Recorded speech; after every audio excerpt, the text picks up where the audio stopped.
everyone. Thank you very much for Capital Link for organizing this wonderful conference and for inviting us to discuss such an interesting topic today. Today's speakers do not need an introduction as they're very well known in the industry, but very briefly, we have Joe Hughes, who is the chairman and CEO of Shipowners Claims Bureau, who are the managers of the American P&I Club, and my colleague. We have Mark O'Neill, the CEO of Columbia Shipmanagement, who has impressive career for more than 30 years, and he's also been the head of the international law firm of Reed Smith, the German shipping team. And as a recovering lawyer, I want to congratulate him for leaving the legal field. We have Gary Vogel, who also does not need an introduction. He's the Chief Executive Officer of EGLE Bulk Shipping with more than 30-year experience in the industry. Very impressive. We're looking forward to his comments. We have Mr. Martyn Wade, who is the CEO of Grindrod Shipping, and with more than 40 years of experience, and he's coming all the way from Singapore with an impressive shipping career all over the world. And last but not least, we have Kevin Humphreys, who is the General Manager and Merchant Gas Carrier Segment Sales of Vogel, everyone, and he also has a very impressive career in the shipping industry, but before entering the private sector, he was an agent for an FBI. And considering the fact that I'm Bulgarian, it's not an accident that he's on his panel, as Bulgarians are famous spies. So, Georgie Markov, right there. So turning to the, everyone here knows that in 2020, the IMO has implemented a deadline from January 1st to implement a different limit for sulfur emissions. And I'll turn my questions first to Mr. Gary Vogel and Martyn Wade. What are the implications of the regulations from a ship owner's perspective?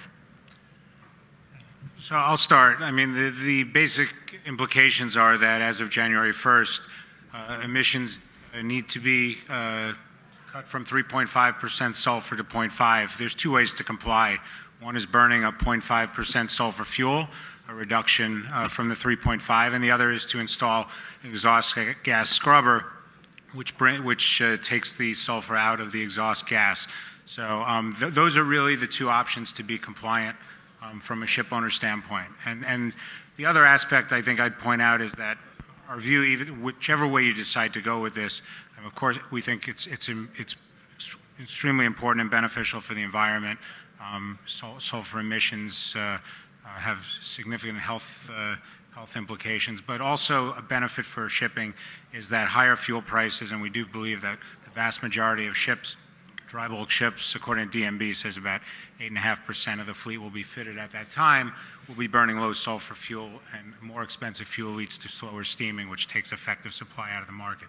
So there's a few implications, and there's really two paths in which an owner can go to comply. Mr. Wade. Yeah, I agree with Gary. At the end of the day, it is the future, cleaner fuel, where we have to go. But also, as Gary said, fundamentally, it's going to be good for shipping. It's going, whether you scrub or not, it's going to be a positive outcome. And to say we'll come to it, I think 99% of the fleet won't be scrubber fitted, especially on the dry side, smaller side.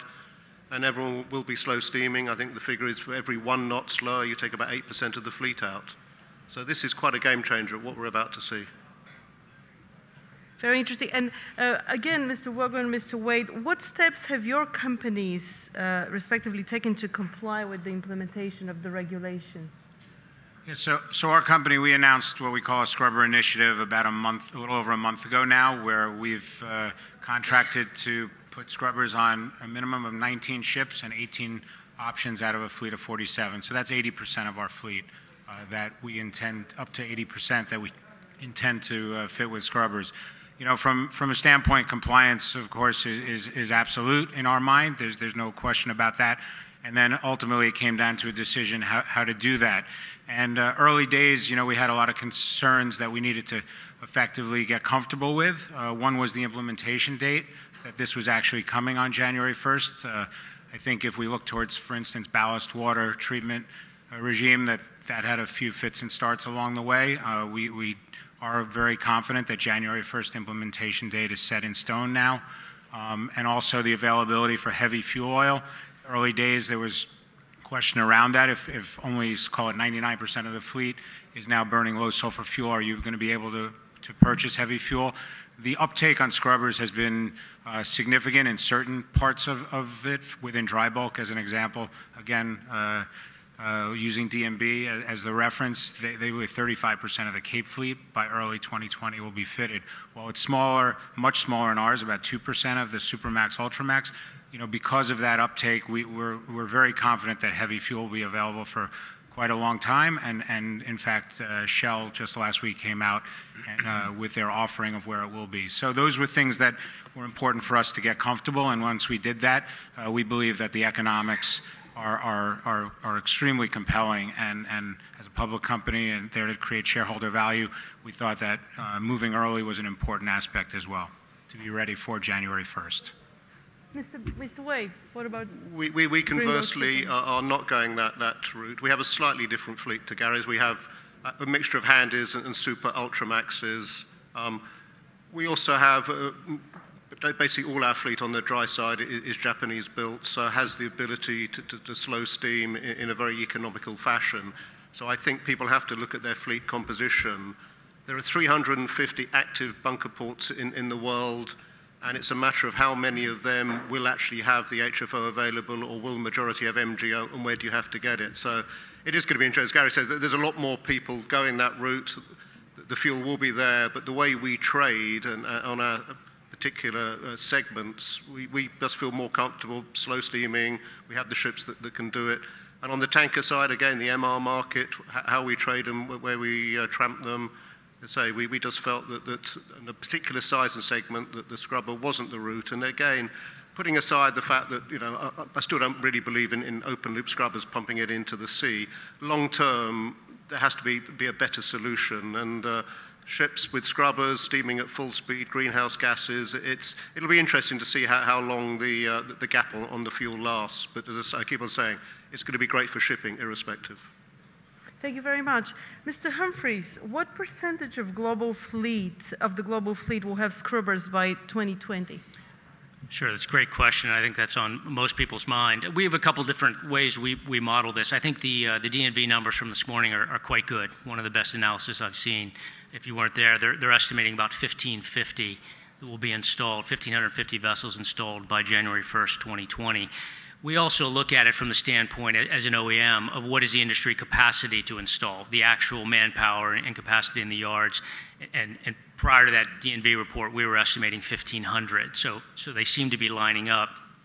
We just anticipate some of those slipping a little bit into 2020, first quarter, just by the nature of these projects don't always go as smooth as we anticipate.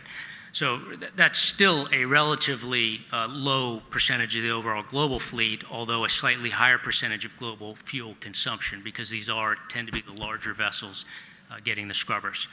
So you're talking about somewhat less than 3% of global merchant fleet, maybe 7, 8, 9% of global fuel consumption. So still seeing a dramatic decrease in heavy fuel globally.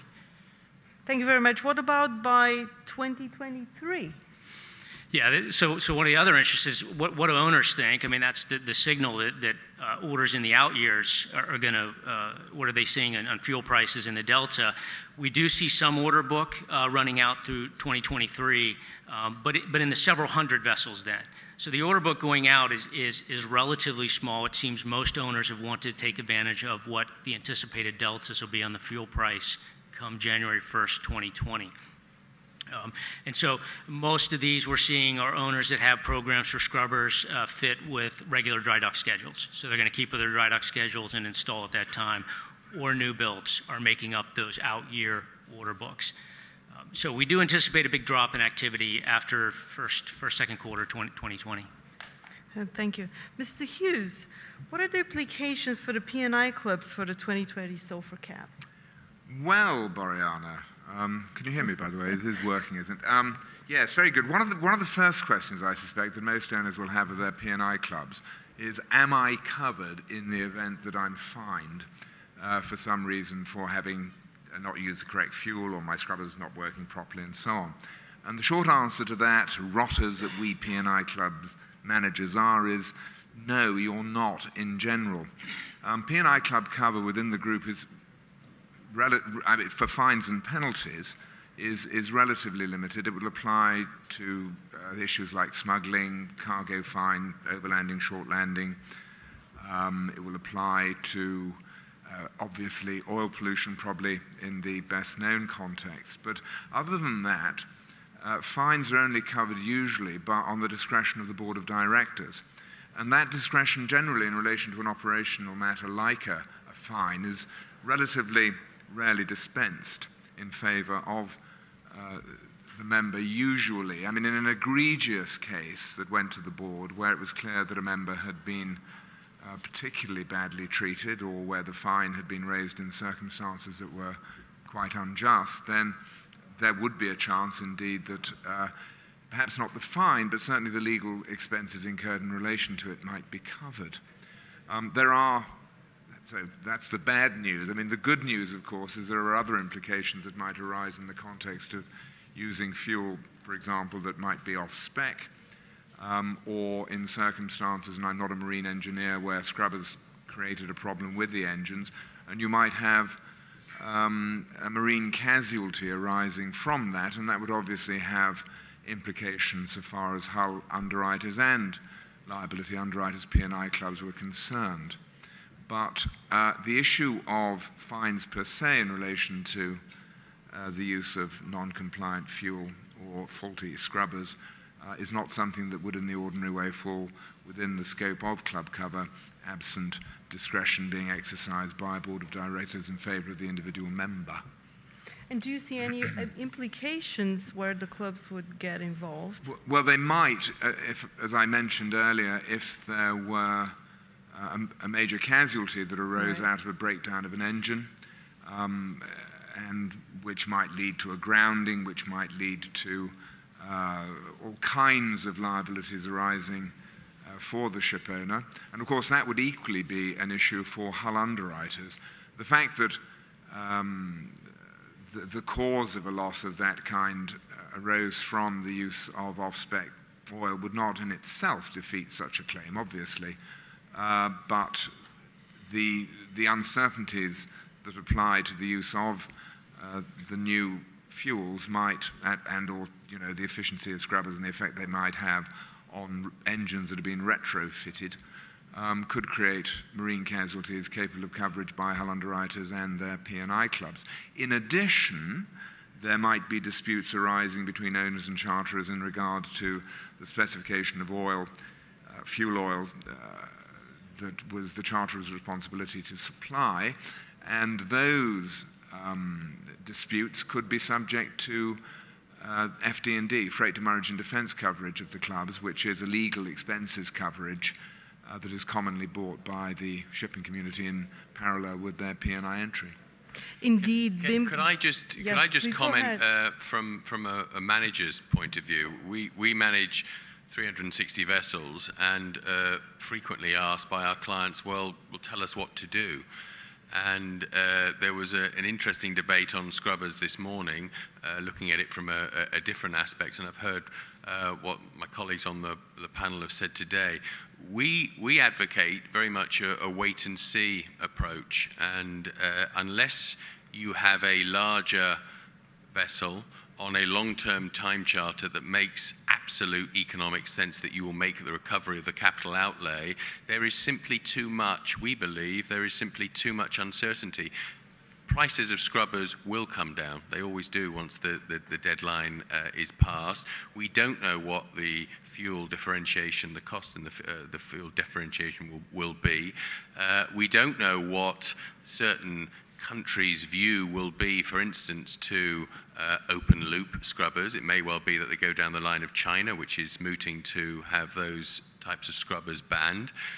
Equally, we don't know the environmental answer. You go take a look at the coastline, the Baltic coastline of Sweden, once the ice has melted, and see what soot leaves, what pollution the soot leaves along the coastline, and I can assure you it will be very quickly a new debate as the environmentally friendliness of those types of scrubbers. So there's simply too much in issue at the moment, and a wait and see. Unless there is a compelling argument, you have those types of long-term time charters where you will recover. Wait and see is probably no bad advice. Thank you very much for this very insightful covering. Indeed, BIMCO actually met on September 18 to discuss a new clause in conjunction with the regulations in question, and they'll be meeting again in October. And the working group has advised that they're working on a language which perhaps will be of more assistance of honors. But my next question is to you, Mr. O'Neill, again. So can you comment on performance optimization, including digitalization, when you're looking ahead? Okay, so we're leaving the scrubbers, but it kind of feeds in to that at the end. Right. I think the whole digitalization debate of last year is to some extent run its course, and we're now looking, if digitalization is a means, what is the end? And I think optimization is very much the end. All of us, all operators, all managers are looking to optimize their services, and digitalization, the same way as a word processor was 15, 20, 30 years ago, whenever they came in, was considered revolutionary. Actually, they were evolutionary, and digitalization is evolutionary in the same way. It's all about optimization. We are delivering at the end of this month what we call our performance optimization control room, and from that will flow all of the good digitalization concepts that previous conferences have talked about. Safety optimization, hugely important, as we heard by Professor Henderson at lunchtime today. Those of us who attended that lunch, very big focus on safety. Speed and consumption optimization, and digitalization certainly helps in that. It's vital that we squeeze out every last drop of value from what we do. Delay at load port and discharge port optimization, huge time is wasted, and someone said to me, someone said at one of the panels today, time costs money, all time costs money, of course it does. Crew rotation and crew training optimization, preventative maintenance optimization through sensors, drones, etc. All this can be controlled through performance optimization control rooms in the way that we're trying to achieve, and also operational optimization from our clients. We all have clients, and clients will have their own parameters that they want to put through. So I think the shift, the drive now for optimization, even from the largest liners that have squeezed out every possible cost saving they can and now have to look at new structures to optimize, this is very much going to be the focus and the buzzword going forward, because certain models will have to be changed to optimize. They've optimized as much as they can, and they're still not making a profit, and therefore they're going to have to look at the structures, whether they be vertical structures, more interesting collaborations, consolidations, etc. But the structures will have to be changed to optimize. So I think optimization is a big thing going forward. Indeed. Now I have a question to the whole panel, and since we are ahead of time. Please take your time to answer it, but please do not exceed more than 2 or 3 minutes. What are the economic implications on the regulations, and do they outweigh the positive impact on the environment? Maybe I'll take Go it, because ahead. I'd like to just respond. Mark made a comment that you should wait because of uncertainty around various aspects, unless you can lock in a charter and make money or return. I think they're two different things, because first of all, scrubbers is time-tested, proven technology. It's worked for a long time on shore-based.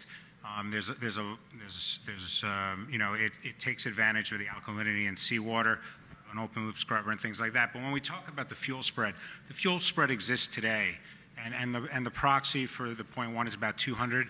And on January 1st, the vast majority of ships will stop buying heavy fuel.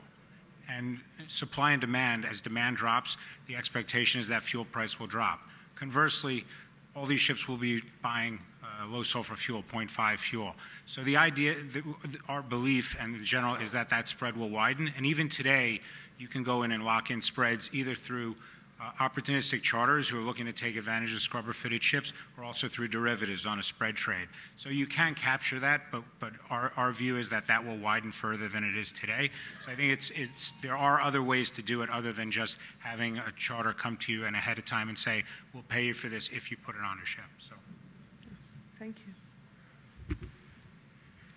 How about the question about the economic implications and financial implications on the implementation of regulations? How would they affect the industry? I think Gary's saying economically it's compelling. Well, I mean, we run a fleet of Supermaxes and Ultramaxes, and conventional wisdom is it makes sense on the larger ships. But I'll speak about ours. Right? With a $300 fuel spread, we believe the payback period on a scrubber investment is 1.5 years.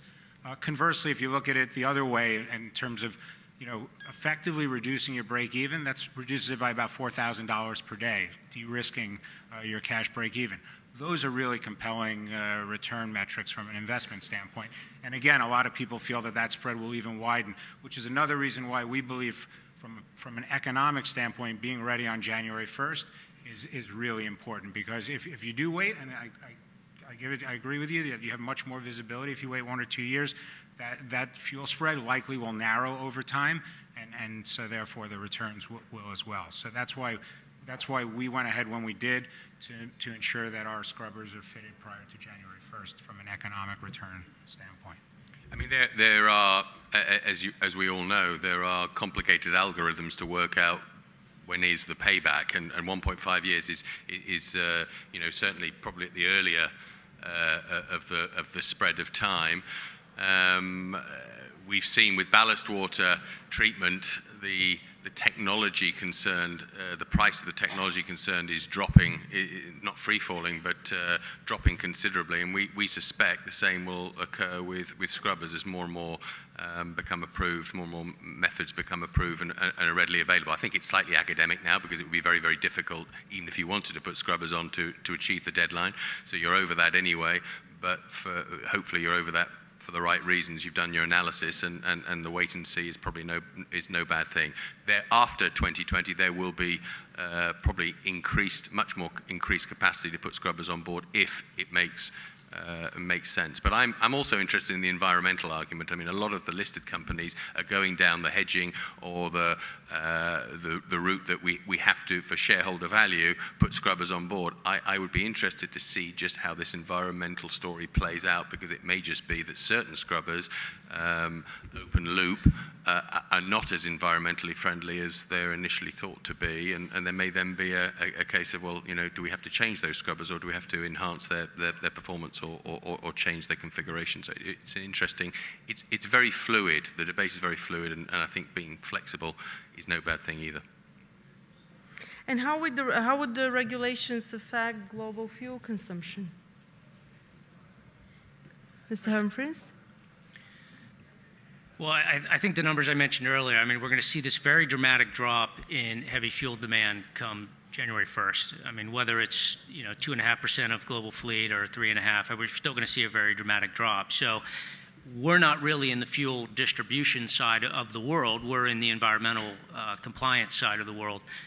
And so, but I think from the standpoint and all our discussions with the refiners as well, not just the owners, that we're frankly still trying to figure this out a little bit. Where's the distribution going to be? It's certainly incumbent upon owners, I would think, whichever path you go, to ensure that supply is set.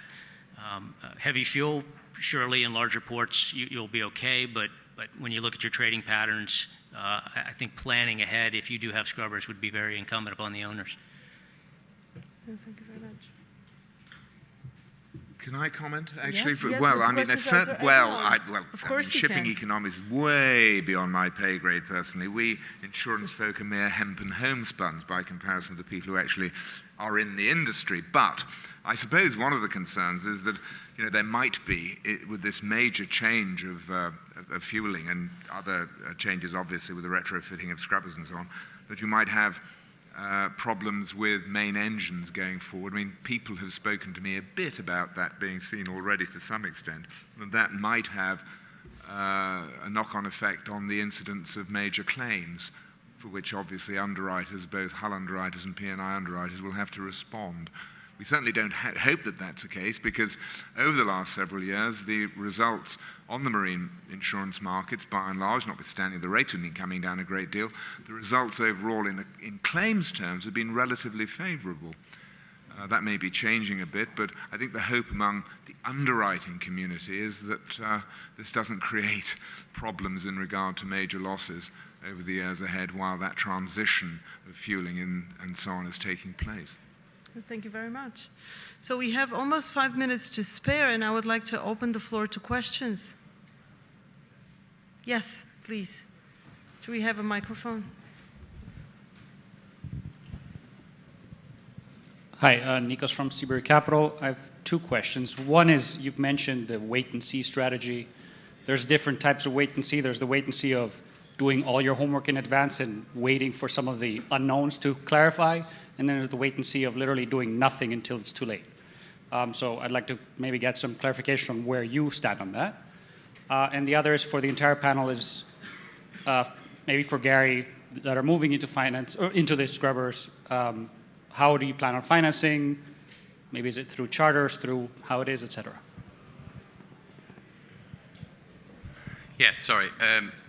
Just to clarify the wait and see, if it is compelling economically, you have a vessel of a sufficient size in sufficient employment, long-term employment, to enable the sort of payback that Gary was talking about, then once you do it, for sure. But if that is not the case, then given the uncertainties that still are out there, wait and see must be the right answer, because prices of scrubbers will come down. The differentials in the different fuel types are not known yet what they will be at any stage during even that 1.5-year time period. So it may be the case that there is that huge differential at the start point, not at the middle point or the end point. So you can't get slots now anyway, so you should all have taken your strategic decisions and gone through the algorithms. And this is, whilst it is science, it's not rocket science to work out whether scrubbers are suitable for your particular vessel types in the particular trades, at the particular age, in the particular geographical regions that they operate in. It's well-rehearsed arguments that will give you the answers. So it's not no one needs to sit out there and or shouldn't, one would hope, sit out there and worry about, should we have done something that we haven't done, that we haven't arranged yet. You should have all have made that analysis. Thank you. Thanks. I'll answer those 2 questions. In terms of finance, actually we have quite a few ships within a subsidiary with a $200 million bond, and we've asked for an amendment to use asset sale proceeds to finance scrubbers within that collateral package, and that's live as we speak. On my way to Europe tonight. And then in terms of call it more traditional first lien debt, I think the easiest way is an increase in first lien debt, because you don't have intercreditor issues.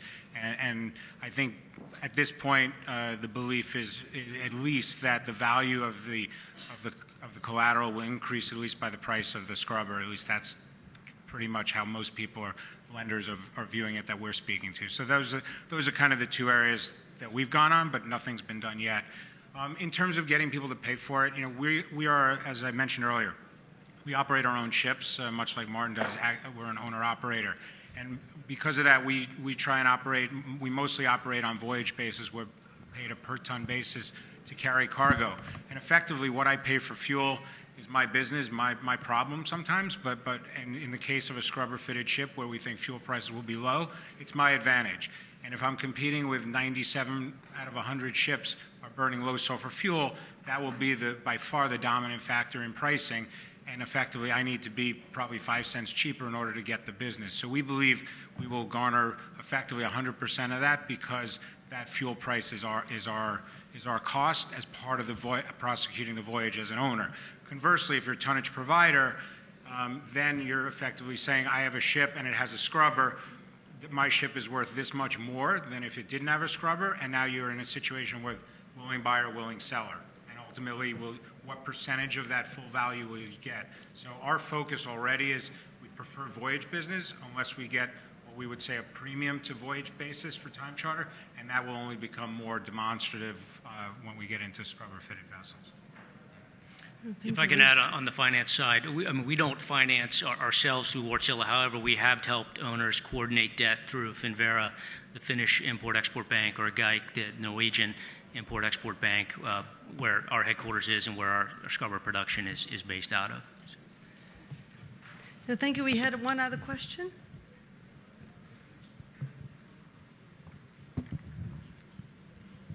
I'm Jason Silver from Platts Ocean Intelligence. I was wondering about the recent epidemic of fuel contamination and what sort of effect it's had on any of you, and also does that have any effect on your planning for 2020?